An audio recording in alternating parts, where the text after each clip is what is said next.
So you're at your LGS and it's time for you to play your weekly games of Commander. Your LGS has Commander Night on Thursdays, and you love to play with similar pods, and sometimes you hop into stranger pods where you've never played with them before, so you just like getting some games in. You get there at around 5, you leave at around 10, you got a solid 5 hours of Commander. It's a ton of fun, and you make sure to bring all of your decks. You have plenty of decks. You've got Aristocrats decks, you got 5-color decks, you got jank decks, you have budget decks, you have your high-powered stuff, you have your super niche commanders, all the way up to your super powerful commanders that everyone knows. So you sit down for a game, and you ask the pod, what kind of game are we going to play? Oh, we're playing some lower power stuff, on the budget side, close to pre-con level. Cool. Well, I just so happened to pick up this new pre-con, but I also have this one, and I also have this one. I also have this one as well. And as you're looking through all of these decks that you have, you realize that there's so many to choose from. And as the night goes on, there's some decks that you want to play, but maybe you're not able to play it due to the power level around you. And other decks, you haven't actually played them in a couple months, so you really want to play it. So you play it, but it doesn't really go well. Then you've got some more decks that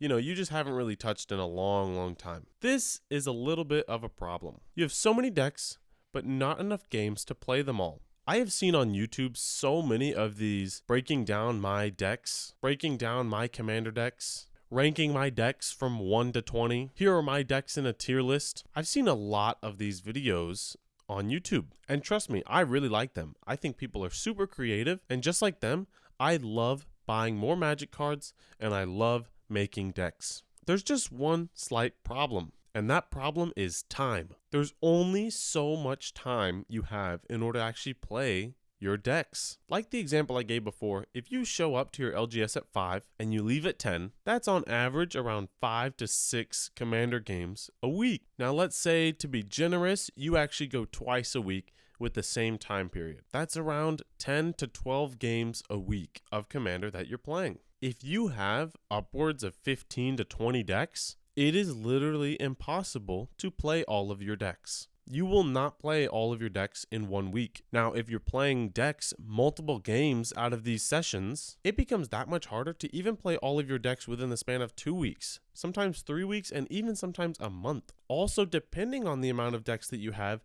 and what kind of play styles these decks have, some of them are just niche enough where you can't really play them in a lot of pods. They're either inconsistent, they're super janky, they're too low power, they're too high power. There's plenty of different reasons as to why you probably don't play all of your commander decks within the span of a week or 2 or even 3. It's probably because you have way too many decks. Now, like I said, I love making commander decks also. If you've seen my Mox field, there's plenty of decks on there that I have brewed, but I don't own all of these decks in person. A lot of these are just fun decks that come to my attention and I want to try them out. I put cards in that I think will be good, I kind of follow my own template, and I play some test hands with them. And that's usually the extent of it. Every once in a while, I will really like that deck, and so I take it, I buy the cards, and then I start playing it in real life. This is always super fun. However, I'm at a point where the only time I'm actually going to buy cards is if those cards are going to replace a deck that I already own. Let me give you an example. I used to have a Hepatra deck that was okay. It had the simple Yawgmoth Hepatra combo in it. It had plenty of ways to draw cards and control the board. However, I didn't really like how inconsistent it was. At the same time, I was working on a Marin of Clan Nel Toth brew, and I really enjoyed that kind of playstyle. So I decided to buy those cards and replace my Hepatra deck with my Marin deck. This is one, to conserve the amount of cards that I had and the amount of cards I was using, but also because I wasn't playing Hepatra very often before this switch. I have always been a person that hovers around 9 to 10 decks at any given point in time. I really don't think it's feasible to go over 9 to 10 decks. Now you might be saying, Deck Driver, are you seriously going to overanalyze and tell me how many decks I need to have? And while I'll never say that you shouldn't have more than 10 decks, I certainly think if you truly take the time to realize how often you are spending playing your decks, you'll realize that if you have more than 10, you're probably not playing all of your decks at a consistent rate. I have 10 decks and I split them into 3 different categories: low power / budget, high power, and CEDH. I split them 3, 4, and 3. I have 3 low power decks, I have 4 high power decks, I have 3 CEDH decks. All of these decks are super fun to play,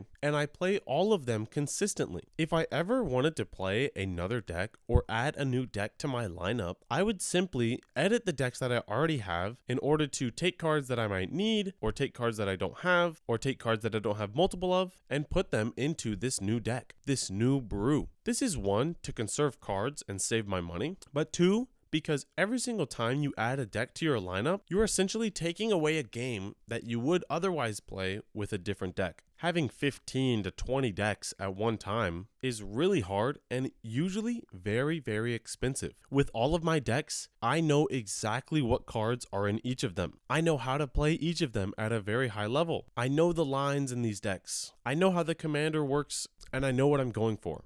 Because I have so little decks, I can have this kind of relationship with them where I know so much about them. If I had 15 to even 20 decks, I guarantee you there's 2 of those decks in that lineup that I would have no clue what's in them. Or I'd forget that I have an extremely expensive card in a deck that I never actually end up playing. And trust me, I used to be the person that had a ton of Magic the Gathering decks. I used to have a lunchbox that would hold all 9 of my decks, and then I would have separate deck boxes that would hold an extra 4 decks. And what would happen is that there was plenty of decks in my lineup that I ended up never actually getting to touch, never actually ended up playing through months on end. And I figured that this was a problem. So what I decided to do one day was just to cut back. I didn't want to buy multiple copies of very powerful cards. I didn't want to constantly be thinking of, where did this card go? What deck has this card in it? I could have swore I owned this, but I can't seem to find it. Meanwhile, they'd be hidden away in a deck that I haven't touched in months. So if you find yourself in a situation like this, here is how I went about cutting down my decks. And here's how you can too. The first step I would recommend is to look at all of your decks and look at what category they fit in. Almost like a Magic the Gathering card, give it a type and give it a subtype. So let's say your Alinda the Duskrose deck is a low power Aristocrats deck. Its main type would be the fact that it's low power. You can play this in lower power pods, and you can play it with potentially budget decks. Depending on how low power, you can play it with precons, and overall just in a more casual setting. And then its subtype would be the fact that it's an Aristocrats strategy. Now, if you find that you have a Teysa Karlov deck that's a high power Aristocrats deck, you might want to ask yourself, why do I have this? The main type of high power, low power, CEDH, precon, budget is totally fine, and I honestly recommend having multiple of these big types. But the subtypes, I would say no matter what category they're in, unless you really like the strategy, I would say only have one of these types. So in the example I gave earlier, Aristocrats. If you have a low power Aristocrats deck and a high power Aristocrats deck, unless you really like Aristocrats as a strategy, it's almost a bit redundant. And also, you might find that you're buying similar cards for both of these decks. Why not instead combine them or completely get rid of one of them in order to save money by combining those cards into one deck, or just holding some of the cards from one of the decks as either trades or just bulk that you can add into other decks in the future. I think this is the way to examine all of your decks and see what subtypes do I have and how many of each main types do I have. Do you have 5 budget decks but only 1 low power deck and only 2 high power decks? Maybe you want to even those out a little bit. Do you have 3 Aristocrats decks, 1 aggro deck, and a Simic landfall deck? Maybe you can get rid of those 2 Aristocrats decks and turn them into something completely different. A treasure theme, a sacrifice theme, where those 2 types can be very similar, but you can have totally different commanders with them. All I'm saying is that you can have plenty of variety in the decks that you have while still having a low deck count. Every single one of my decks is completely different from the decks around them. They all have a very distinct playstyle. And since they're all evenly spread between CEDH, high power, and low power, I can play them in a multitude of settings. I also find myself being able to play all of them often. There never goes a 2-week span where I don't play all of the decks at least once each. This is the way. So the next time you go onto Moxfield and you're trying to brew a new deck and you're wanting to buy all the cards, think about what deck this might be able to replace in your lineup, and think about if you truly need to add this to your lineup, or if you could just change the decks around you in order to make something similar. Again, not only is this strategy just used to be able to play all of your decks often, but it's also to help with budget. I'm not able to spend a ton of money on all of my commander decks all at once. I already own a lot of the cards that I might need in any of the new decks that I brew. So it's better for me, budget-wise, to simply take apart decks that I already own and turn them into something new that I do want to play. Does this lead to high deck turnover for me? Sometimes yes, but for the most part, the decks that I have right now, I've had for about 2 to 3 months straight. And I honestly think it's the fact that I'm able to play these decks often that's why they don't actually get changed very often. And I don't replace them with something else.